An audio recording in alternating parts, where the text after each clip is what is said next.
নির্ধারিত সময়ে প্রার্থিতা প্রত্যাহার না হওয়ায় রাষ্ট্রপতি নির্বাচন ঘিরে ৩৫ বছর পর আবারও উত্তাপ।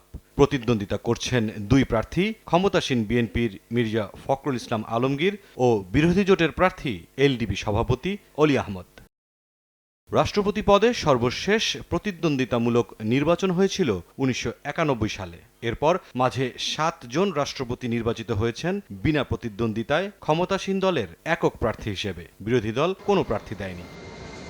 ৩.৫ দশক পরে এবারের চিত্র অবশ্য ভিন্ন। সংসদে ২/৩ আসন নিয়ে একক সংখ্যাগরিষ্ঠ বিএনপি।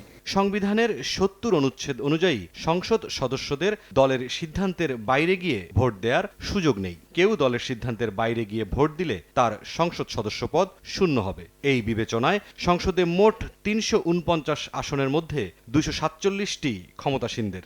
ফলে তাদের মনোনীত প্রার্থী মির্জা ফখরুল ইসলাম আলমগীরের জয় নিশ্চিত। নতুন সোফা সোয়ান গ্রুপের একটি পণ্য। তবুও নির্বাচনী প্রতিদ্বন্দ্বিতা থেকে সরে দাঁড়ায়নি বিরোধী জোট। জামায়াত জোটের ৯০ জন সংসদ সদস্যের অলি আহমদকে প্রার্থী করে ভোটের মাঠে থাকার সিদ্ধান্ত তাই বাড়তি উষ্ণতা ছড়াচ্ছে।